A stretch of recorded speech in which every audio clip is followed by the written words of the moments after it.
وَإِذْ قَالَ رَبُّكَ لِلْمَلَائِكَةِ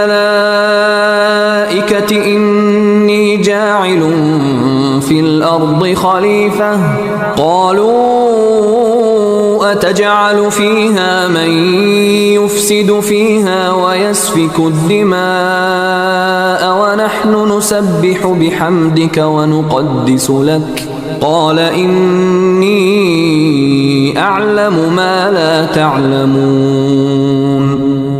আর তোমার পালনকর্তা যখন ফেরেশতাদের বললেন, আমি পৃথিবীতে একজন প্রতিনিধি বানাতে যাচ্ছি, তখন ফেরেশতারা বলল, তুমি কি পৃথিবীতে এমন কাউকে সৃষ্টি করবে যে দাঙ্গা হাঙ্গামা সৃষ্টি করবে এবং রক্তপাত ঘটাবে?